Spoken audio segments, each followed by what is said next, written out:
موت کے حالات اور قبر اس تعلق سے کچھ باتیں رکھنے کی کوشش کروں گا کہ موت اس کی کیفیتیں کیا ہوں گی اور موت کے بعد ایک انسان کے ساتھ قبر میں کیا ہوتا ہے۔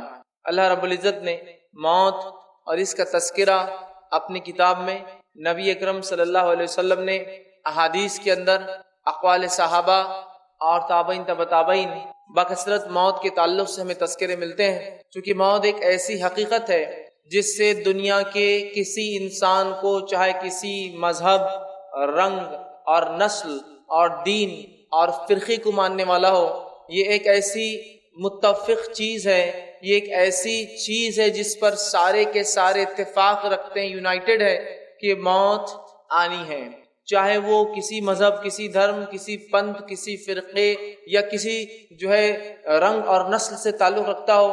ایسا آپ کو کبھی سننے میں نہیں آئے گا کہ یہ لوگ موت پر اعتماد نہیں کرتے یا موت پر بھروسہ نہیں کرتے یا موت کا ان کے پاس کوئی تصور نہیں ہے یا موت کا معاملہ نہیں ہے۔ اس چیز میں اختلاف ملے گا کہ رب ایک ہے، دو ہے، تین ہے یا سینکڑوں ہیں۔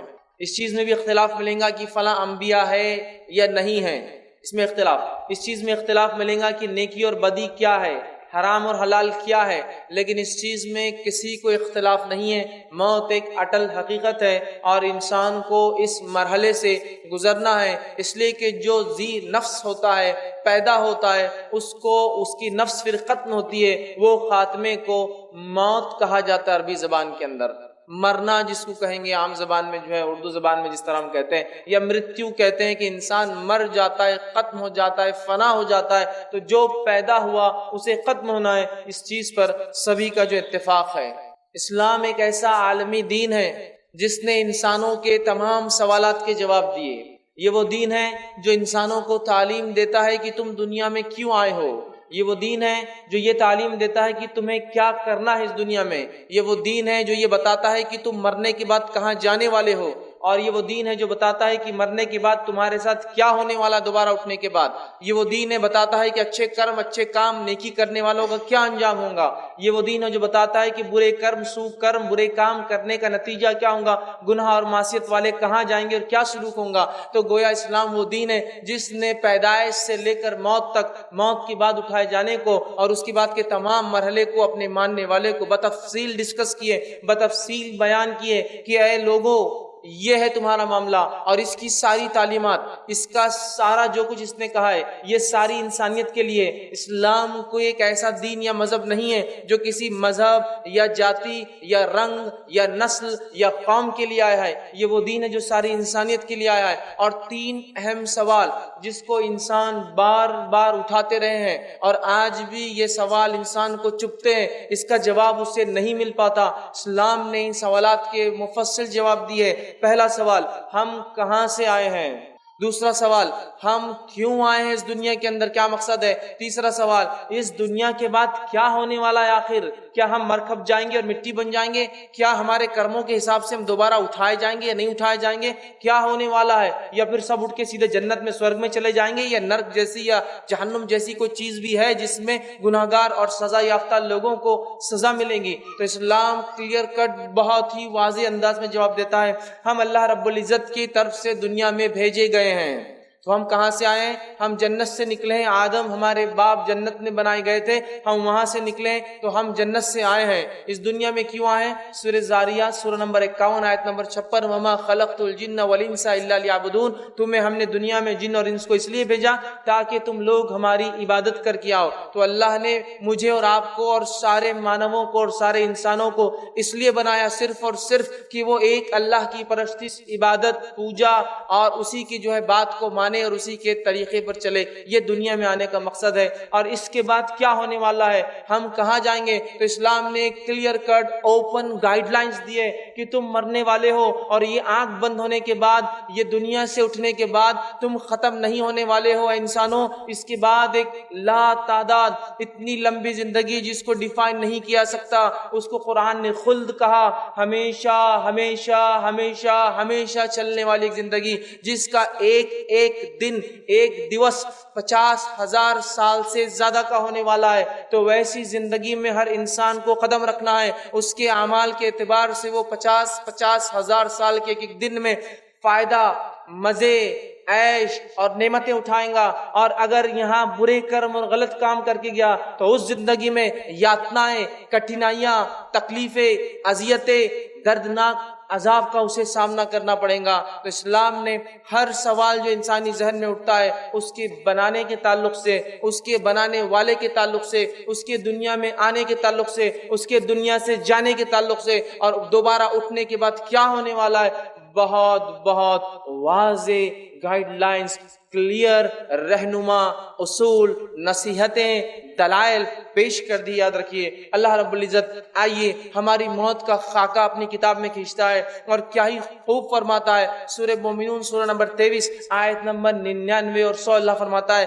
حتی اذا جاء احدهم الموت قال رب ارجعون لعلی اعمل صالحا فیما ترک، جب تم میں سے کسی کے پاس موت آتی ہے، موت کی گھڑی آتی ہے، اس کے فرشتے حاضر ہو جاتے ہیں، چاہے وہ موت اپنے بستر پر آئے، چاہے وہ موت انسان کو کھڑے سے آئے، چاہے وہ موت ڈوب کر یا جل کر آئے، چاہے وہ موت کسی چیز میں دب کر یا ایکسیڈنٹ کے ذریعے آئے، چاہے وہ موت قتل کے ذریعے آئے، چاہے انسان خودکشی کر کے اپنے آپ کو قتل کر لے، موت کے فرشتے جب آتے ہیں گناہگار، فاسق، کافر اور اسی طرح جو ہے منافق کے پاس، تو وہ کہتا ہے حتی اذا جاء احدهم الموت قال رب ارجعون، تو انسان کہتا ہے ان آنے والے فرشتوں سے اے فرشتوں میرے رب سے جا کر گزارش کرو، رب ارجعون، مجھے واپس لوٹنے کی تھوڑی ڈھیل اور مہلت اور تھوڑا سا ایک پیریڈ، ایک انٹرول، چھوٹا سا مجھے ایک وقفہ دیا جائے، لعلی اعمل صالحا فیما ترک، تاکہ میں دنیا میں جو نیکیاں چھوڑ آیا تھا جا کر واپس کر لوں۔ اگر آستھاوان نہ تھا، ایمان والا نہ تھا، تو آستھا لالوں، ایمان لالوں ایک ستیہ ایشور ہمارے بنانے والے پر، اور اگر گناہگار تھا، ایمان والا تو تھا، تو مہلت مانگیں گا کہ کچھ پنیہ کی اور نیک کام کر کے میں آ جاؤں، تھوڑی سی مجھے ڈھیل اور سہولت اور مہلت دے دی جائے، تو وہ کہیں گا لعلی اعمل صالحا فیما ترک، کہ مجھے تھوڑی سی ڈھیل اور مہلت دی جائے تاکہ نیکیاں جو چھوڑ آیا ہوں پھر کر لوں۔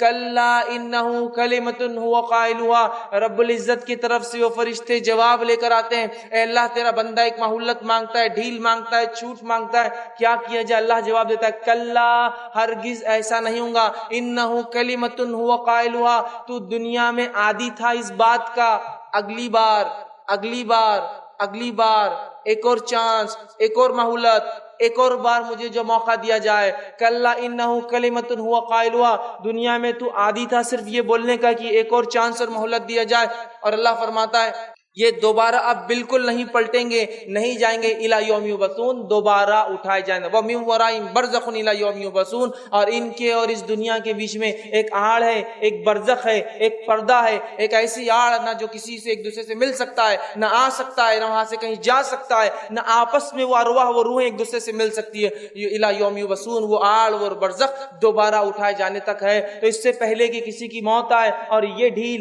یہ سہولت اور یہ مہلت ہم مانگے جو کہ کسی کو آج تک نہیں دی گئی اور نہ ہی قیامت تک کسی کو ملیں گی، لہٰذا اچھے اعمال کر کے جو فرشتے آئے خوشی خوشی ہم ان کے ساتھ نکل کر چلے جائے، ورنہ وہ فرشتے آ جائیں گے، پھر ہم ڈھیل اور مہلت مانگیں گے، گڑ گڑائیں گے، آہ و بکا کریں گے، چیخیں گے اور چلائیں گے، ہم چیخیں گے اور چلائیں گے، لیکن سارے لوگ موت اور میت ہے کہہ کر سمجھ نہیں پائیں گے، لیکن وہ میت، وہ مرنے والا خوب گڑ گڑائیں گا، آہ و بکا کریں گا۔ اللہ رب العزت نے اس بات کو سورہ قاف سورہ نمبر 50 آیت نمبر 19 میں یوں دہرا فرمایا وَجَاءَتْ سَكْرَةُ الْمَوْتِ بِالْحَقِّ، اور موت کی سکرات، موت کی سختیاں حق کو لے کر آ پہنچی ہے، اب غائب کے دروازے کھل چکے ہیں، فرشتے نظر آنے لگے ہیں اور غائب کی دنیا دکھ رہی ہے، فرشتے اپنی جماعت کے ساتھ آئے ہیں، ملک الموت اس روح کو لینے آئے ہیں، جیسے اس کے اعمال ہوں گے ملک الموت اپنا چہرہ اور ساتھ لانے والے اپنے ساتھیوں کے چہرے خوشنما اور بدنما اس کے اعتبار سے آئیں گے، اور آ کر اس شخص کی سخت گرفت کریں گے، پکڑیں گے، اور اس کے اعمال کے اعتبار سے وہیں سے اس کو سزا یا جزا کا ایک مرحلہ شروع ہو جائے گا کہ جو ہے کافر تھا وہیں سے مار پیٹ، اور قرآن کہتا ہے تھپڑ رسید کریں گے فرشتے اس کو، اس کے پیٹ پر، اس کے چہروں اور گالوں کے اوپر، اور وہیں نیکوکار ہوں گا، اس کو خوشخبریاں سنائی جائیں گی، اس کی روح مچلیں گی کہ کاش میں جلدی نکل جاؤں، اس لیے کہ فرشتے جو خوشخبری سنا رہے وہ میرے لیے ہے، اور میرے رب نے میرے لیے اتنی ساری نعمتیں اٹھا رکھی ہے، وہ نکلنے کو بہرحال تڑپیں گا۔ تو یاد رکھیے موت کی سختیاں حق کو لے کر آ پہنچی. قرآن کہہ رہا ہے وجات سکرت موت بالحق، موت کی سکرات نزع کی کیفیت حق کو لے کر آ گئی اور حق اس کے سامنے واضح ہو جاتا ہے. انسان جو دنیا میں جیتا ہے اور شروعات سے لے کر خاتمے 4 مرحلے میں زندگی کو گزارتا ہے. پہلا مرحلہ عالم ارواح، جب پیدائش سے پہلے میں جہاں تھا اور آپ جہاں تھے. دوسرا مرحلہ یہ دنیا کی زندگی جس میں اور آپ گزر رہے ہیں اور جتنے مجھے سن رہے ہیں اور جتنے انسان ابھی زندہ ہیں گزر رہے ہیں. تیسرا مرحلہ موت کے بعد وہ نیچے جو قبر کے اندر یا جہاں کہیں جانور نے کھایا ہو، جلا کر راکھ بنا کے اڑا دیا گیا ہو، پانی کے ذریعے بہا دیا گیا ہو یا آنکھ کے اندر کرنٹ دے کر اسے ختم کر کے مٹی بنا دیا گیا ہو، وہ زندگی، وہ ایک اور زندگی، تیسرا اسٹیج. پھر اس زندگی کے بعد چوتھا مرحلہ ہے انسان پھر اٹھائے جائیں گے اور اس کے بعد اعمال کے اعتبار سے جنت یا جہنم میں جائیں گے. تو زندگی کے 4 مرحلے ہیں. عالم ارواح پیدائش سے پہلے یہ زندگی جس سے میں اور آپ گزر رہے ہیں، وہ زندگی جو موت کے بعد اس گڑھے اور قبر کے اندر اور برزخ میں آئیں گی. اور چوتھی وہ زندگی جو دوبارہ ہم سب انسان آدم کی اولاد جو ہے، ایک ماں باپ کی جو اولاد ہے، سب اٹھائے جائیں گے، اچھے اور برے، کارے اور گورے، اونچے اور نیچے، اور سب کے ساتھ اللہ رب العزت فیصلہ کریں گا، انصاف کریں گا. ذرہ برابر بھی کسی کے ساتھ نا انصافی نہ ہوں گی. 4 زندگیوں کے مرحلے ہوتے ہیں، اس سے مجھے اور آپ سب کو گزرنا ہے. اور موت زندگی کا سب سے خطرناک، سب سے ہولناک، سب سے سخت مرحلہ ہے جس سے انسان گزرتا ہے. یہ پیدائش کے مرحلوں سے بھی کئی درجے زیادہ سخت جو ہے ایک مرحلہ ہے، اور اتنا سخت مرحلہ ہے کہ جس کی کوئی حد نہیں یاد رکھیے. اور موت ایک ایسی حقیقت ہے جس سے کسی کو انکار نہیں. اللہ رب العزت نے سورہ آل عمران سورہ نمبر 3 آیت میں 185 میں فرمایا کل النفس ذائقۃ الموت، ہر نفس کو، جو بھی نفس ہے اسے موت کا مزہ ایک نہ ایک دن چکنا ہے، اور لوٹ کر ہم سب کو اپنے رب کے پاس جانا ہے. اور موت کی تکلیف کیا ہوتی ہے اس کو ٹھیک بتانا ناممکن ہے. یاد رکھیں، اس لیے کہ مرنے والا اٹھ کر یہ نہیں بتاتا کہ اسے کیا تکلیف ہوئی. ہاں، لیکن کچھ باتیں اللہ کی کتاب اور اس کے رسول صلی اللہ علیہ وسلم نے سنت میں بتائی ہے، ان باتوں کو ہم جان سکتے ہیں، لیکن حقیقی کیفیت تو وہی انسان ہے جو اس سے گزرتا ہے. اور یاد رکھیے موت وہ مرحلہ ہے جس سے کوئی مستثنا ایکسپشنل نہیں ہے، سب کو اس سے گزرنا ہے. چاہے کسی مذہب اور کسی دین، کسی ملت اور کسی قوم کا وہ رہنے والا تھا، تو اس سے گزرنا ہے. تو ٹھیک بتانا ناممکن ہے. لیکن اللہ رب العزت نے جو موت کی سختی اپنی کتاب میں، نبی اکرم صلی اللہ علیہ وسلم نے موت کی سختی جو کتاب میں بتائی ہے، اس میں سے ایک بات سورہ قیامہ سورہ نمبر 75 آیت نمبر 24 سے لے کر 35 میں اللہ فرماتا ہے. اور خاص طور سے گنہگار انسان کے لیے، ویسے نیکوکار کے لیے بھی بہت ساری باتیں ہیں، لیکن گنہگار انسان کے لیے اللہ فرماتا ہے، کہتا ہے وَوُجُوهٍ يَوْمَئِذٍ بَاسِرَةٌ، اور اللہ فرماتا ہے اور کتنے چہرے اس دن اداس ہوں گے، کتنے چہرے اس دن اداس ہوں گے. پھر فرمایا تَظَنُّ أَن يَفْعَلَ بِهَا فاقرہ، سمجھتے ہوں گے کہ ان کے ساتھ اب کمر توڑ معاملہ، بہت سخت معاملہ ہونے والا ہے.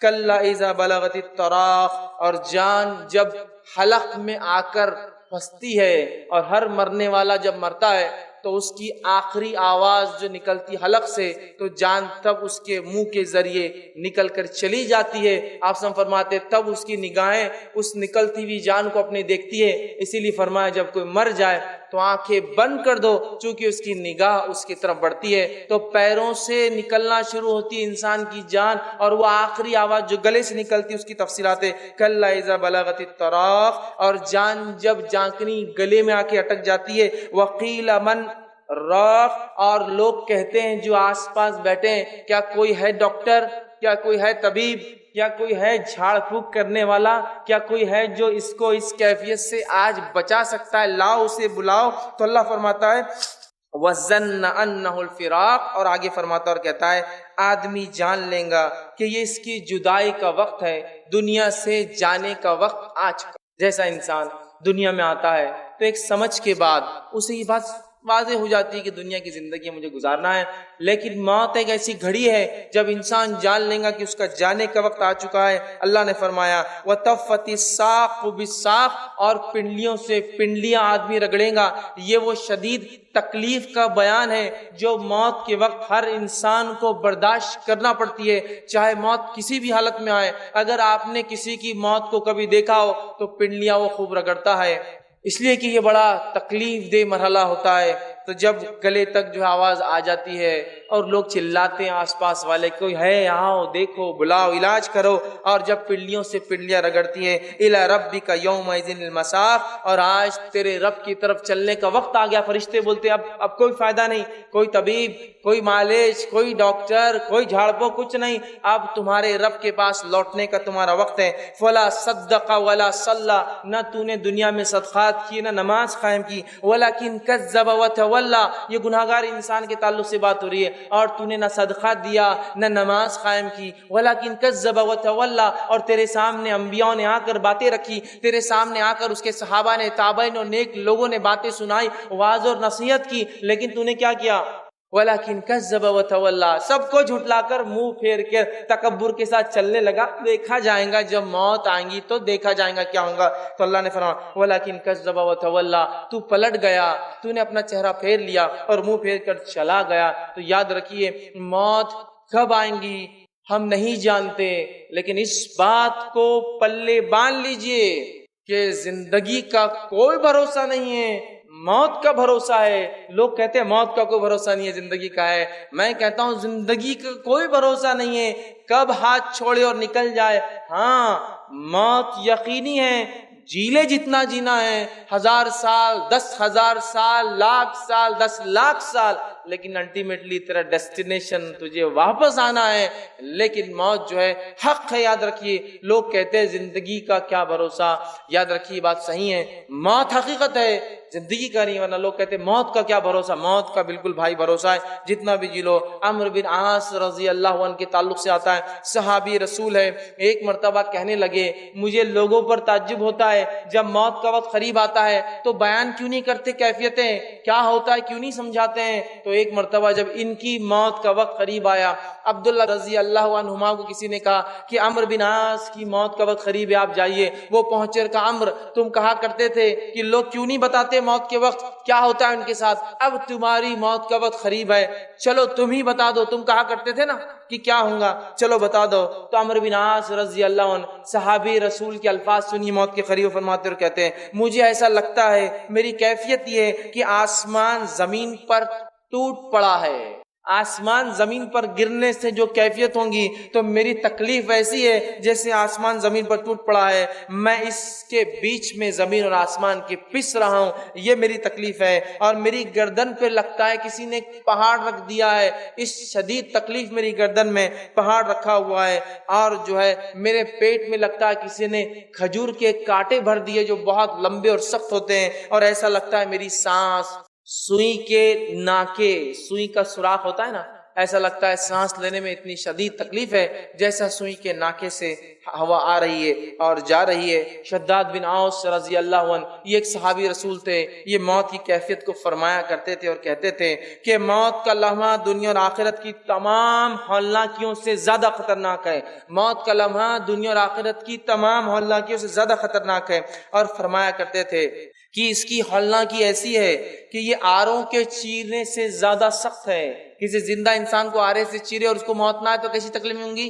تو وہ کہتے ہیں آروں سے چیرنے سے زیادہ سخت ہے، اذیت ناک ہے. اور قینچیوں سے کاٹنے سے زیادہ سخت ہے کہ زندہ انسان کو قینچی سے کوئی کاٹ دے اور اگر موت نہ آئے تو کیسی تکلیف ہوں گی، تو قینچیوں سے کاٹنے سے زیادہ سخت ہے. ہڈیوں کے ابالنے سے زیادہ سخت ہے، مطلب اتنی تکلیف جس میں ہوتی ہے ایسے ہڈیوں کو زندہ انسان کو ابالا جا رہا ہے. آگے کہتے ہیں اگر مردہ اٹھ کر موت کی سختیاں بیان کر دے تو تم لوگ نیند اور چین چھوڑ دو گے اور آرام نہیں کرو گے، صرف اچھے اعمال میں لگ جاؤ گے تاکہ آخرت بن جائے. اسی طرح ہم دیکھتے ہیں خود نبی اکرم صلی اللہ علیہ وسلم جب آپ کی وفات کا وقت قریب آیا، جب آپ کے انتقال کا وقت قریب آیا، یہ انسانوں میں سب سے نیک انسان تھے جس کو دنیا نے کبھی دیکھا ہے اور دیکھیں گی. یاد رکھیے نبی اکرم صلی اللہ علیہ وسلم چونکہ وفات سے، انتقال سے کوئی مستثنا نہیں ہے. آدم علیہ السلام آئے تو دنیا سے چلے گئے، نوح آئے تو وہ بھی چلے گئے، ابراہیم آئے تو وہ بھی جانے کے لیے چلے گئے، موسیٰ بھی آئے تو چلے گئے، عیسیٰ علیہ السلام اٹھا لیے گئے، لیکن آئیں گے چونکہ موت ضروری ہے. پھر اپنی زندگی 40 سالہ گزار کے موت اور وفات پھر پا کے جائیں گے. نبی اکرم صلی اللہ علیہ وسلم آئے تو آپ بھی چلے گئے۔ تو آئیے آپ صلی اللہ علیہ وسلم کی کیا کیفیت تھی، نبی اکرم صلی اللہ علیہ وسلم کی کیفیت کے تعلق سے آتا ہے۔ بخاری کی روایت ہے، ماں عائشہ رضی اللہ عنہا فرماتی ہے اور کہتی ہے اللہ کے رسول صلی اللہ علیہ وسلم کی کیفیت موت کے وقت یہ تھی، آپ کی وفات کے وقت کیا آپ اپنے داڑھی کو بار بار وہ کرتے، چہرے مبارک پر بار بار ہاتھ پھیرتے، اپنے چہرے پر بار بار پانی ڈالتے اور پانی ڈال ڈال کر یہ کہتے سبحان اللہ ان للموت لسکرات، اللہ کی ذات پاک ہے، موت کے لیے بہت سختیاں ہیں، اللہ کی ذات پاک ہے اور موت کے لیے بہت سختیاں ہیں۔ آپ کے تعلق سے آتا ہے کہ پھر آپ کہتے کہ مجھے وضو کرنا ہے، آپ کو نماز کے لیے وضو کروایا جاتا، اس حالت میں بھی آپ نماز کو جانے کی کوشش کرتے، وضو کرتے اور آپ بے ہوش ہو کر گر جاتے، پھر آپ پانی مارا جاتا، آپ پھر ہوش میں آتے، پھر وضو کرتے اور پھر بے ہوش ہو جاتے، پھر آپ کو ہوش میں لایا جاتا، پھر آپ وضو کرتے، پھر بے ہوش ہو جاتے اور اسی کیفیت میں اپنے چہرے پر آپ ہاتھ پھیرتے، داڑھی پر ہاتھ پھیرتے، پانی مارتے اور کہتے سبحان اللہ، اللہ کی ذات پاک ہے۔ موت کے لیے بہت شدید تکلیفیں ہیں۔ ماں عائشہ رضی اللہ عنہا فرماتی ہے رسول اکرم صلی اللہ علیہ وسلم میری مانڈی کے اوپر وفات کر گئے، آپ کی حالت اور کیفیت وفات کی دیکھ کر مجھے اس کے بعد کسی کی موت کی خبر سن کے بہت زیادہ غم نہیں ہوتا تھا، اس لیے کہ میں نے اپنے نبی کی وفات خود دیکھی تھی۔ تو یہ رسول اللہ صلی اللہ علیہ وسلم کی کیفیت ہے۔ اور جو ہے ہم جو اس موت کو معمولی اور مذاق سمجھتے ہیں، اس کے لیے ہماری کوئی تیاریاں نظر نہیں آتی، کوششیں نظر نہیں آتی۔ اللہ جو بات کہتا ہے جس کے پاس لوٹ کر جانا ہے اسی کے پاس، اس کے بتائے ہوئے طریقے دین شریعت اور اس کے نبی کی سنت کی طرف وہ رجحان نظر نہیں آتا۔ ہمارے چہرے، ہمارے لباس، ہمارے معاملات، ہماری تجارتیں، ہمارے شادی بیاہ، ہماری تمام چیزوں سے ایسا نہیں لگتا کہ کبھی مجھے اور آپ کو مرنا ہے۔ لیکن میرے بھائی یاد رکھو، پچھلے رمضان بھی ہم لوگ جمع ہوئے تھے، پچھلے رمضان کئی لوگ تھے جو اس مجمع میں آتے تھے اور لائیو کانفرنس کو سنتے تھے، آج ان میں سے خود آپ گواہی دے سکتے ہیں کئی لوگ موجود نہیں ہیں، اور اگلے رمضان شاید بہت سارے لوگ خود مقرر اور سننے والوں میں سے کئی لوگ دنیا سے چلے جائے، اس لیے کہ آئے ہیں تو واپس تو جانا ہے، اس کی تیاری جانے سے پہلے مجھے اور آپ کو کرنی ہے، یاد رکھیے۔ لیکن موت کی وہ تیاری نظر نہیں آتی جس کے تعلق سے انبیاء علیہ الصلوۃ والسلام بھی ڈرتے تھے۔ اصحاب رسول کی کیفیت یہ تھی کہ موت کے تذکرے آتے تو کبھی بے ہوش ہو جاتے، کبھی جو ہے ہوا سمجھتے آپ، سینسز کھو جاتے، ان کے آؤٹ آف سینس ہو جاتے کہ کیا تذکرہ چل رہا ہے، اس لیے کہ انہیں ڈر ہوتا کہ یہ امتحان ہے، یہ ایک سخت گھڑی ہے اور اعمال کے اعتبار سے اس کے اندر فیصلے ہونے والے ہیں۔ اور موت کے بعد خبر کی ہولناکیوں کے تعلق سے نبی اکرم صلی اللہ علیہ وسلم نے اتنی واضح باتیں بتائی کہ جس کی کوئی انتہا نہیں۔ جامع ترمذی کی روایت ہے، نبی اکرم صلی اللہ علیہ وسلم فرماتے ہیں میں نے خبر سے زیادہ گھبراہٹ والی جگہ کوئی نہیں دیکھی۔ آپ سے فرما رہے میں نے خبر سے زیادہ، گریو سے زیادہ، وہ اندر جو گڑھا زمین میں کیا جاتا ہے جس کو قبر کہتے ہیں، اس سے زیادہ ہولناک، گھبراہٹ والی اور خطرناک جگہ نہیں دیکھیے۔ اور کیوں نہ ہو تھوڑا قبر کو اگر تصور کر لیا جائے، سوچا جائے، مٹی کا گھروندہ ہے، مٹی کا بچھونا ہے، مٹی کا اوڑھنا ہے، آزو مٹی اور بازو مٹی ہے، من بھر مٹی اوپر سے بھی ڈال دی گئی ہے، نہ کوئی سوراخ ہے، نہ کوئی دیا ہے، نہ کوئی لائٹ ہے، نہ کوئی چھوٹا سا ٹمٹما ہے کہ جس سے کچھ روشنی مل جائے، سانپ اور بچھو ہے، جانور اور کیڑے اور مکوڑوں کا گھر ہے، انسانی جسم گل اور سڑ جاتے ہیں۔ لیکن یاد رکھیے اللہ رب العزت دوبارہ اٹھا کر عالم برزخ میں اپنی قدرت سے ان کو ان کے اعمال کے اعتبار سے گرفت کرتا ہے، اور خبر ایک بہت ہی سخت جگہ ہے۔ اور اسی خبر کے فتنے سے نبی اکرم صلی اللہ علیہ وسلم پناہ مانگتے، مسند احمد کی روایت ہے آپ صلی اللہ علیہ وسلم دعائیں سکھلاتے تھے کہ کیا دعائیں کرنا ہے کہ ہم قبر میں آزمائے نہ جائیں، کہ ہمیں قبر کے عذاب سے بچا لیا جائے، ہمیں قبر کی سختیوں سے جو بچا لیا جائے۔ اسی طرح ہم دیکھتے ہیں سنن نسائی کی روایت ہے، رسول اللہ صلی اللہ علیہ وسلم فرماتے ہیں، غور سے سنیے روایت کا، فرماتے ہیں کہ تم لوگ فتنے قبر میں دجال سے بھی زیادہ جو ہے آزمائے جاؤ گے، تم لوگ فتنے قبر میں دجال سے بھی زیادہ۔ دجال کا فتنہ جب سے دنیا بنی ہے تو ختم ہونے تک دجال کا فتنہ سب سے بڑا فتنہ ہے۔ اس کی فتنے کی شدت یہ ہے کہ آدم علیہ السلام نے اس کے تعلق سے اپنی قوم کو ڈرایا، نوح علیہ السلام نے اپنی قوم کو نصیحت کی اور واعظ کیا، جبکہ یہ آنے والا ہے امت محمدیہ کے اندر، لیکن پہلے نبی اور پہلے رسول نے اس سے ڈرایا تو کہا تم قبر میں دجال کے فتنوں سے زیادہ جو ہے آزمائے جاؤں گے۔ اس بات کو سن کر صحابہ زار و قطار رونے لگے کہ کیا اتنی سخت آزمائش ہماری قبروں میں ہونے والی ہے؟ تو آپ نے کہا تمہاری اتنی آزمائش ہوگی۔ جامع ترمذی کی روایت ہے، عثمان بن عفان رضی اللہ عنہ کے تعلق سے آتا ہے کہ جب آپ قبر کے پاس سے گزرتے یا قبرستان جاتے، قبر کے پاس جاتے تاکہ عبرت حاصل ہو، تو آپ کی کیفیت یہ ہوتی کہ اتنا روتے اتنا روتے اتنا روتے کہ آپ کی داڑھی جو بہت گھنی تھی آنسوؤں سے بھر جاتی، اور کہا کرتے تھے کہ یہ منزل جس کے لیے آسان ہو گئی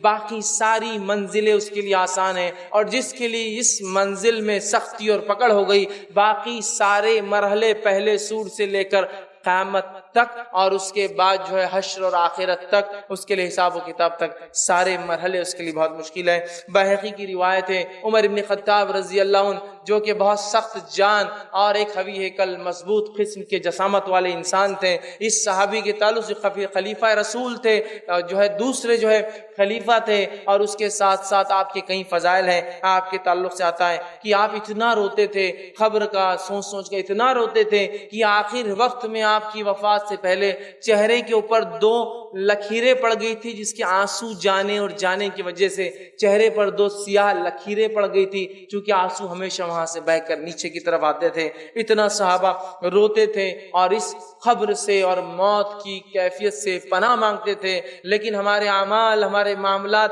آج نظر نہیں آتے کہ کسی بھی چیز سے پہلے کبھی یہ سوچا ہوں کہ مرنے کے بعد اس کے وجہ سے کیا انجام میرا ہو سکتا ہے۔ نوجوان ہے تو اپنی جوانی کے اس میں عالم میں غرق ہے، نشہ، منشیات، لڑکیوں کو چھیڑنا اور افیئرز اور زنا اور بدکاریاں اور اپنی جوانیوں کو برباد کرنا۔ بچے ہیں تو والدین ان کو تعلیم اور تربیت نہیں دے رہے اسلام کی، بڑے ہونے کے بعد جو محنت اور مشقت حلال کے لیے ہونی چاہیے وہ حرام کے لیے ہم کرتے ہیں۔ ساری زندگی جو ہے صرف ادھر اور ادھر اور اس کو اور اس کو تکلیف دے کر مال کمانا چاہتے ہیں، حرام کاریوں میں اپنی زندگیاں گزارنا چاہتے ہیں، حلال کو حلال نہیں سمجھتے اس کو حرام کر لیتے ہیں، حرام کو حرام نہیں سمجھتے اپنے نفسوں پر ہر چیز کو حلال کر رکھا ہے۔ پھر تصور اور سوچ بھی یہ کہ اللہ موت اچھی دے، کیسے کسی کو اچھی موت مل سکتی ہے جب یہ اتنے بڑے بڑے انبیاء اور اتنے بڑے بڑے شہداء، اتنے بڑے بڑے صلحاء اور اتنے بڑے بڑے صحابہ کا یہ حال ہے کہ یہ اپنی اموات، اپنی موت سے ڈرتے تھے اور اللہ سے گڑ گڑا رہے ہیں، دعائیں مانگ رہے ہیں۔ پھر ہم کس طرح سے بے باکی سے گناہ کر کے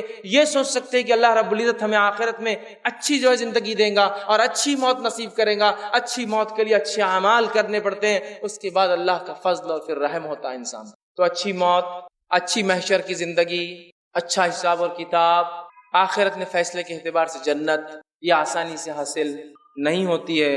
مجھے اور آپ کو اپنی زندگیوں کو بہت سیریسلی، ڈراسٹیکلی، جلدی، شدت کے ساتھ اور بہت رفتار سے بدلنا ہے، اس لیے کہ آپ بھی نہیں جانتے اور میں بھی نہیں جانتا ہوں کہ میں کب دنیا سے چلا جاؤں گا اور آپ کب چلے جائیں گے۔ اگر وقفہ دیا گیا ہوتا کہ 60 سال، 65 سال، 70 سال، تو شاید پھر کچھ تیاری کر لیتے کہ موت سے پہلے تیاری ہو جائے۔ ہم نہیں جانتے میرے بھائی، اور لوگ کہتے ہیں نوجوان تو ہے، آخر وقت میں انشاءاللہ العزیز نیک عمل کریں گے۔ میرے بھائی، بوڑھوں کے مقابلے نوجوانوں کو تو جلدی مرتے ہوئے دیکھا ہے میں نے، جلدی مرتے ہوئے دیکھا ہے۔ تو کیوں یہ چکر میں ہے کہ نہیں ابھی تو جوانی ہے؟ ماں باپ کیوں یہ چکر میں ہے کہ بچہ بھی جوان ہے، دین پہ عمل مت کراؤ؟ اس لیے کہ بعد میں کریں گے نا، زندگی پڑی ہے۔ اللہ تعالیٰ کو وہ ریٹائرمنٹ کی بات کی عبادتیں پسند نہیں ہے، یاد رکھیے۔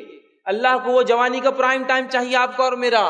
اللہ کو جس چیز کے لیے حکومت کہہ رہی ہے تم بیکار ہو، ہمارے لیے چلے جاؤ، وہ چیز اللہ کے لیے دینا چاہتے ہیں کہ جب زندگی بھر تو رشوت خوری، لوٹ مار، کھسوٹ سب کر لیں گے اور 58 اور 60 سال کے بعد ریٹائرمنٹ لے کر اللہ اللہ کر لیں گے، حج کر لیں گے، داڑھی رکھ لیں گے۔ ارے جس عمر کو تو حکومت کہہ رہی بیکار ہو گیا تو گھر جا کر بیٹھ، اس عمر کو اللہ کے لیے دینا چاہتے ہیں؟ اور اپنی جوانیوں کو والدین خود بچوں کو کہتے ہیں کہ ابھی ضرورت نہیں ہے، تو کیا تم لکھا کر لائے ہو تمہارے بچے کتنے دن جئیں گے؟ اور کیا میں لکھا کر لایا ہوں کہ میں اتنے دن میں مروں گا اور بوڑھا ہوں گا؟ ہمیں اپنی زندگیوں کو بہت جلدی تبدیل کرنا ہے، اس سے پہلے کہ موت کا شکنجہ کس لیا جائے، فرشتوں کو آرڈر اور حکم دے دیا جائے، پھر اس کے بعد ہم کہیں حتی اذا جاء احد الموت قال رب ارجعون، اے اللہ تھوڑی سی مہلت دی جائے، واپس ریٹرن لوٹنا ہے، نیک کام کرنا ہے، لعلی اعمل صالحا فیما ترک، جو نیکیاں تیرے نبی بتا کر گئے تھے، تیرے دین و شریعت نہیں بتائی تھی، میں کر کے آؤں، نہیں ملنے والا یہ موقع یاد رکھیے، نہیں ملے گا۔ اور انسان کی فطرت ہے، اسے کہا جائے نماز اگلے جمعے سے دیندار بنو، اگلے رمضان سے اچھا پڑھو، اگلے سیمسٹر سے فلاں کام، اگلی فصل سے اچھا بزنس کرو، اگلے سیزن سے اگلا اگلا اگلا موقع چاہیے۔ اللہ کہتا کلا نہیں ملنے والا تجھے اگلا موقع، چونکہ تیری فطرت ہے اگلا موقع چاہیے اور تو کرتا نہیں اعمال۔ لہٰذا اپنی زندگیوں کو بہت جلدی تبدیل کرنا ہے۔ میں اور آپ نہیں جانتے کیا حال ہونے والا ہے۔ ابن ماجہ کی روایت ہے، ابو ذر غفاری رضی اللہ عنہ فرمایا کرتے تھے جب برزخ اور موت کی کیفیت اللہ کے رسول صلی اللہ علیہ وسلم بیان کی تو کہنے لگے کاش کہ میں درخت ہوتا، لوگ آتے کاٹتے سکھا کے مجھے جلا دیتے، میں انسان پیدا نہ ہوا ہوتا، اس لیے کہ درخت سے پوچھ نہیں ہونے والی، مجھ سے اللہ رب العزت پوچھ کرنے والا ہے۔ کتاب الزہد کے اندر ابو ہریرہ رضی اللہ عنہ کے تعلق سے آتا ہے کہ جب آپ کی موت کا وقت قریب آیا، انتقال کا وقت قریب آیا، دنیا سے کوچ کر جانے کا وقت قریب آیا تو رونے لگے۔ یہ بھی ایک خوش نصیبی کی موت ہے کہ انسان بیمار ہو اور توبہ کا موقع ملے۔ اچانک آنے والی موتوں میں توبہ کا موقع نہیں ملتا۔ تو بہرحال تو رونے لگے اس موت کی کیفیت میں، اور روتے روتے جو ہے لوگوں نے پوچھا اے ابو ہریرہ کیوں روتے ہو، کیا دنیا سے جانے کا غم ستاتا ہے تمہیں؟ تو کہنے لگے ابو ہریرہ رضی اللہ عنہ کہ کہا دنیا سے جانے کا چھوڑنے کا غم نہیں ہے، لیکن میرا سفر بہت لمبا ہے، طویل سفر ہے میرا، اور خلیل زاد راہ ہے میرے پاس، توشہ بہت کم تیار کیا ہے، سفر کچھ زیادہ ہی لمبا ہے، سفر لمبا ہے، میں نے زاد راہ سفر کی تیاری کے لیے سامان کم جمع کیا ہے۔ اور پھر فرماتے ہیں میں نے اپنی زندگی کی شام ایک ایسے ٹیلے پر گزاری ہے جس کے آگے میں نہیں جانتا ٹیلا پار کرنے کے بعد کہ میرے لیے جہنم ہے یا میرے لیے جنت رکھی گئی ہے۔ تو یہ اصحاب ہے جن کے تعلق سے اللہ کی کتاب نے کہا رضی اللہ عنہم ورضوا عنہ، اللہ ان سے راضی اور وہ اللہ سے راضی۔ اگر ان کی اموات اور ان کی موت پر یہ ڈر رہے ہیں، اتنے کثیر اعمال کرنے کے بعد اگر یہ قلیل کہہ رہے ہیں اس کو زادرہ قلیل، جبکہ ابو ہریرہ رضی اللہ عنہ کی شخصیت کس کو نہیں پتا ہے؟ حدیث کا کوئی طالب علم ایسا کوئی ہو سکتا ہے جس نے ابو ہریرہ رضی اللہ عنہ کے تعلق سے نہیں سنا ہو کہ فلاں صحابی ہے؟ یہ وہ صحابی ہے جس نے 5000 سے زیادہ حدیثیں روایت کی ہے رسول اکرم صلی اللہ علیہ وسلم سے، اور قیامت تک جتنے لوگ اس حدیث پر عمل کریں گے سب کا ثواب ابو ہریرہ رضی اللہ عنہ۔ تو یہ وہ صحابی ہے، لیکن اپنی موت سے دیکھ کتنا گھبرا رہے، کتنا ڈر رہے۔ اور کیوں نہ ہو اللہ رب العزت نے تو یوسف علیہ السلام کا ذکر کیا اپنی کتاب میں۔ جب یوسف علیہ السلام کی موت کا قریب آیا، وقت قریب آیا، تو کہنے لگے کہ اللہ جو ہے جعلنی مکرمن والحقنی بالصالحین، اے اللہ مجھے اکرام والے اور نیک لوگوں میں شمار کر۔ انبیاء ہے اور ایسے نبی ہے یوسف علیہ السلام کہ جس کے جیسا نسب تو کسی کا نسب نہیں۔ شجرا بڑا دادا نبی ابراہیم علیہ السلام، دادا نبی اسحاق علیہ السلام، باپ نبی ہے نا، آپ کے جو والد تھے یعقوب علیہ السلام، اور خود نبی۔ اس کے بعد کہہ رہے ہیں کہ اے اللہ جو ہے میرا حساب آسان کرنا اور مجھے جو ہے نیکوکاروں میں شمار کرنا، میرا اچھے لوگوں میں میرا شمار کرنا۔ تو یہ ہے انبیاء، یہ ہے اصحاب، یہ ان کا ڈر ہے۔ اور ہمارے اسلاف قبروں سے بہت ڈرتے تھے، قبر کے عذاب اور موت سے ڈرتے تھے۔ آج لوگ یہ دھڑلے سے کہتے دیکھا جائے گا مرنے کے بعد، بھائی تو نے میری زمین لے لی، دیکھا جائے گا مرنے کے بعد، بھائی تو نے میرا پیسہ لے دیا نہیں، دیکھا جائے گا مرنے کے بعد۔ میرے بھائی نپٹا لے یہاں، سب ختم کر دے یہاں، دیکھا کچھ بھی نہیں جانے والا ہے، صرف لیا اور لیا جائے گا اور واپس دیا اور دیا جائے گا، کچھ دیکھا جائے گا نہیں۔ کوئی مہلت، کوئی چھوٹ، کوئی پہچان، کوئی نسب، کوئی خاندان، کوئی رشوت، کوئی سونا، کوئی چاندی، کوئی خوبصورتی، کوئی مالداری، کوئی حسب نسب تیرے کچھ کام نہیں آئے گا رکھتی برابر۔ وہاں صرف بدلہ نیکیوں سے چلیں گا مرنے والا۔ اگر مرنے کی کیفیت ٹھیک ٹھیک بتا دیتا تو شاید ہمیں پتہ چل جاتا، چونکہ مرنے والا بتا نہیں پاتا ہے کیا ہوتا ہے۔ قرآن حدیث سے میں نے کچھ باتیں جمع کی ہے کہ نیک اور بد کی موت کیسی آتی ہے۔ یہ روایتیں صحیح بخاری، صحیح مسلم، جامع ترمذی، سنن ابن ماجہ، سنن نسائی اور دیگر کتابوں سے میں نے جمع کی ہے، لیکن ہر روایت میں ایک مخصوص پارٹ اور حصہ آ رہا تھا، تو میں نے وہ سب کو چھوڑ کر، حوالوں کو چھوڑ کر ایک ترتیب دے دی پورے واقعے، ایک سیکوینس بنا دیا۔ حوالے چاہیے تو بعد میں مجھ سے آپ لے سکتے ہیں، لیکن اگر میں الگ الگ حوالے بتاؤں گا تو پھر وہ ترتیب نہیں جم پائیں گی کہ کیسے کب اور کیا ہوتا ہے۔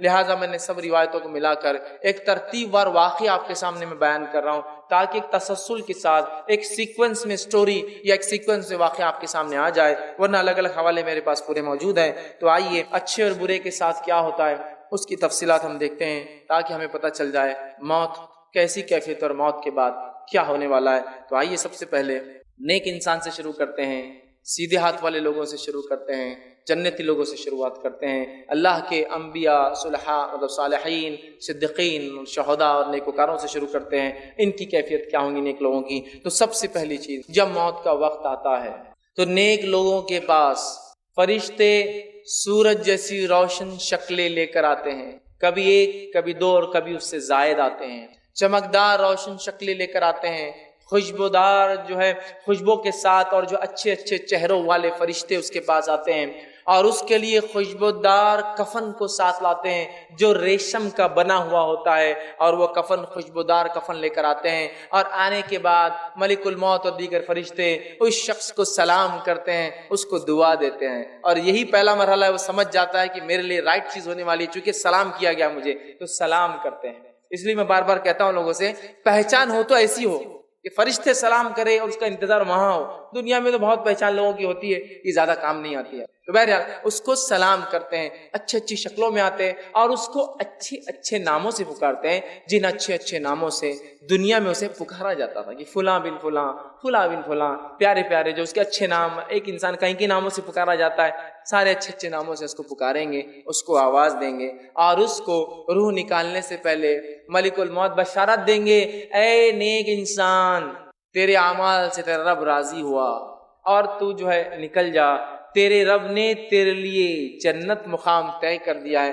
جو ہی وہ نیک انسان کی روح اس بات کو سنتی ہے کہ اس کے رب نے اس کے لیے جنت طے کر دی ہے، وہ مچلتی ہے، لپکتی ہے، اور فرشتوں سے کہتی ہے نکالو مجھے، جلدی باہر نکالو، اس لیے کہ میرے رب نے میرے لیے جنت اٹھا رکھی ہے، اور وہ تیزی کے ساتھ باہر نکلتی ہے، اور جب نکلتی ہے تو آپ صلی اللہ علیہ وسلم فرماتے ہیں اس آسانی سے نکل جاتی ہے جیسا ایک تھیلی میں پانی کھول دیا جائے، پانی گر جاتا ہے، اس طرح سے ایزیلی وہ جو ہے روح نکل جاتی ہے، اور نکلنے کے بعد فرشتے جو معطر خوشبودار کفن، دنیا میں تو ہم بہت خوشبو لگاتے ہیں نا، یہ خوشبو اصل ہے جو مرنے کے بعد ملے انسان کو، تو معطر ایک کفن جو ریشمی ہوتا ہے، ریشم کا بنا ہوا ہوتا ہے، لا کر اس کفن میں اس کو لپیٹ دیتے ہیں، لپیٹنے کے بعد اس کا استقبال اور ویلکم ہوتا ہے، اسے لے کر فرشتے پہلی آسمان کی طرف بڑھتے ہیں، پہلے آسمان پر جب وہ روح جاتی ہے اس کی خوشبو سے پہلے آسمان کے لوگ جان لیتے ہیں کوئی نیک روح آ رہی ہے،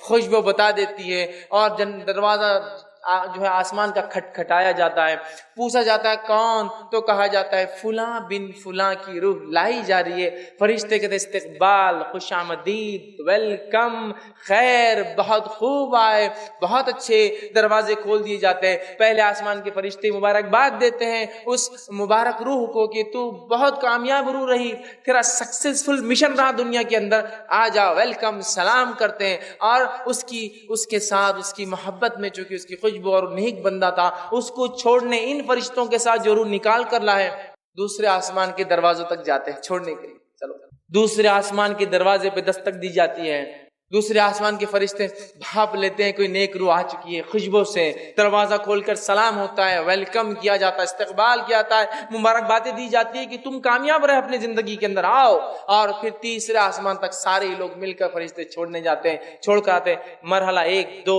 3 4 5 6 7ویں آسمان تک جاتا ہے، وہ پھر 7ویں آسمان پہ جانے کے بعد اللہ تعالیٰ آواز دیتا ہے اور کہتا ہے، حکم دیتا ہے اور کہتا ہے اسے لے جا کر میرے بندے کو وہیں ڈال دو، اس لیے کہ میں نے اسے مٹی سے پیدا کیا تھا اور دوبارہ اسی سے اٹھانے والا ہوں، اور اللہ فرماتا ہے اس کا نام علیین، نیک لوگوں کے رجسٹر میں لکھ دو، اس کا نام اچھے لوگوں کے کھاتے میں ڈال دیا جائے، اور علیین کے اندر نیکوکاروں کی بک رجسٹر ہے، اس رجسٹر میں اس کا نام اندراج رجسٹر لکھ دیا جاتا ہے کہ ایک نیک انسان ہے، روح پھر اسی مرحلوں سے لوٹ کر خوش آمدیدیں، سلامتیاں سن کر زمین پر آتی ہے، اور لانے کے بعد اسے قبر میں واپس اس کے جسم میں ڈال دیا جاتا ہے۔ نبی اکرم صلی اللہ علیہ وسلم فرماتے ہیں جب قبر میں روح کو واپس ڈال دیا جاتا ہے اور لوگ دفنا کے دور چلے جاتے ہیں تو اس کے بعد وہ آدمی جو مر چکا تھا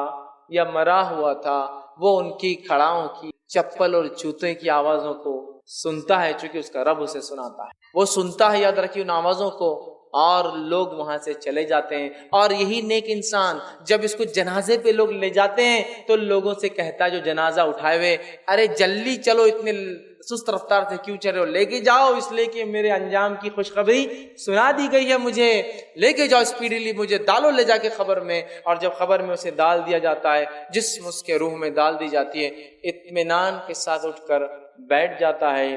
اب وہ دو لوگ آتے ہیں جو اللہ کی طرف سے اپوائنٹڈ ہے، جو آ کر سوال کرتے ہیں، دو فرشتے، ایک منکر دوسرا نکیر. نبی اکرم صلی اللہ علیہ وسلم فرماتے ہیں منکر اور نکیر کی کیفیت یہ ہے، کالا اور سیاہ چہرہ ہے دونوں کا، اسی کے ساتھ ساتھ موٹی موٹی لال لال آنکھیں ہوں گی، اور بیل کے سینگوں سے زیادہ بڑے بڑے دانت ہوں گے، اور جب آئیں گے تو زمین کو پھاڑتے ہوئے آئیں گے، سیدھے نازل نہیں ہوں گے، زمین کو کاٹتے ہوئے اپنے دانتوں سے چیرتے ہوئے آئیں گے قبر میں، اور آواز بجلی سے زیادہ تیز گرجدار آواز میں بات کرتے ہوں گے. اور آ کر جو ہے اس روح سے جو نیک تھی، چاہے بد ہو یا نیک ہو، ان کا رویہ دونوں کے ساتھ سخت ہوتا ہے، آ کر بجلی جیسی کڑکتی ہوئی آواز میں پوچھتے ہیں من رب کا، تیرا رب کون تھا. دوسرا سوال کرتے ہیں من نبی کا، تیرا نبی کون تھا. تیسرا سوال کرتے ہیں ما دینو کا، تیرا دین کیا تھا. تین سوال کریں گے. سوال دکھنے میں بہت چھوٹے ہیں، جواب بھی معلوم ہے، اللہ، محمد صلی اللہ علیہ وسلم، اسلام.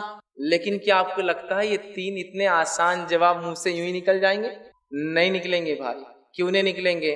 برے آدمی کا جب لوں گا تفصیلات ڈسکس کریں تو وہ جواب دیں گا اطمینان کے ساتھ. سوالات کے مرحلے میں دکھائی دیں گا سورج ڈوبتے ہوئے نیک انسان کو، سورج غروب ہوتے ہوئے دکھایا جائے گا. یہ سب غائب کی بات ہو رہی ہے. تو وہ کہیں گا فرشتوں سے فرشتوں، ان کے نکیر رک جاؤ، عصر کی نماز کا وقت ختم ہو رہا ہے، مجھے پڑھنے دو. تو منکر نکیر کہیں گے خبر نماز کی جگہ نہیں. پھر اسے یاد آئے گا میں تو مر چکا ہوں، لیکن وہ زندگی میں عادی تھا نا نمازوں کا، تو اس لیے اس کو خبر میں بھی نماز یاد رہے. فرشتے کہیں گے یہ خبر ہے، یہ دنیا نہیں ہے، اس میں اعمال نہیں ہے. تب وہ کہیں گے کنٹینیو کرو اگلے کوشچنز تمہارے. اور فرشتے تین سوالات کریں گے. تین سوالات کرنے کے بعد فرشتے اسے کہیں گے آرام سے لیٹ جاؤ، آرام سے لیٹ جاؤ. جواب دے دیا. اور پھر ایک کھڑکی کھولی جائیں گی اور اسے جہنم دکھائی جائیں گی، اور فرشتے کہیں گے یہ وہ چیز تھی جس سے تیرے رب نے تجھے بچا لیا. وہ شکر ادا کریں گا اپنے رب کا. اور پھر ایک کھڑکی اور کھولی جائیں گی جس میں اس کو جنت میں اس کا مقام دکھایا جائے گا. وہ کہیں گا اللہ قیامت جلدی قائم کر تاکہ اس مقام پہ پہنچ جاؤ. اور فرشتوں سے کہیں گے فرشتوں ایک گزارش ہے، جا کر اللہ سے ایک مہلت مانگو، مجھے موقع دے، جا کے رشتہ داروں میں جا کر بولوں کہ مجھے کیا فائدہ ہوا ہے دنیا میں نیکیاں کرنے کا. فرشتے کہیں گے یہ چیز نہیں مل سکتی. جنت کا ایک لباس پہنایا جائے گا، جنت کا ایک بستر ڈالا جائے گا، جنت میں سے ایک کھڑکی کھول دی جائیں گے جس میں سے تازی ہوا جنت کی آئیں گی، اور کہا جائے گا سو جاؤ. اور اسے ایک نئی نویلی دلہن کی طرح لٹا کر، جنتی لباس پہنا کر، جنتی بستر پر ڈال کر، جنت کی کھڑکی کھول کر ہوا لیتے ہوئے سو جائیں گا. اب یہ روز قیامت ہی اٹھنے والا ہے. اس کے بعد جب وہ لیٹ جائیں گا اپنی خبر میں تو ایک شخص وہاں آئیں گا، اور وہ شخص بہت ہی انتہائی خوبصورت چہرے والا ہوں گا، اور آ کر سلام کریں گا. یہ پوچھیں گا تم کون ہو، کون ہو تم جو خبر میں آ گئے؟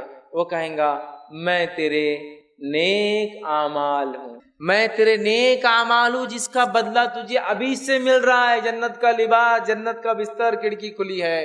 اور اس کی نظر جہاں تک جاتی ہے اس کی خبر کو ایکسپانڈ پھیلا دیا جائے گا. ایک روایت میں 70 ہاتھ، ایک روایت کے اندر 35 ہاتھ، ایک روایت میں جہاں تک اس کی ویژن ہوں گا، آنکھیں جائیں گی، نظریں، خبر وسیع کر دی جائیں گی. اور نیک اعمال آ کر اس کو خوشخبری دیں گے میں تھا تیرا وہ ساتھی جس کو تو نے بہت محبت کری، اپنے سے نزدیک رکھا اچھے اعمال کو، آج تجھے بدلہ یہ ہے اس کے بدلے کہ تو جو ہے جنت کے فائدے اٹھا رہا ہے. اور اسے کہا جائے گا سو جاؤ. اور وہ آنکھیں بند کر کے اطمینان کے ساتھ اب دوبارہ اٹھائے پہلے سور تک سو جائیں گا آرام سے، نرم اور نازک. دوسرا وہ شخص جو کفر کی حالت پر، شرک کی حالت پر، نفاق کی حالت پر، کبائر کے ارتکاب کی حالت پر، یا جو ہے گناہ اور معصیتوں کے اندر اپنی زندگی ڈبائے ہوئے تھا، اس کی موت کی کیفیت کیسی آتی ہے؟ اللہ کے رسول فرماتے ہیں، بہت ساری روایتوں کو ملا کے میں نے پھر ایک مجموعہ بنا دیا کہ اس کے ساتھ کیا ہوتا ہے. حوالے میرے پاس موجود ہے، آپ بعد میں دیکھ سکتے ہیں.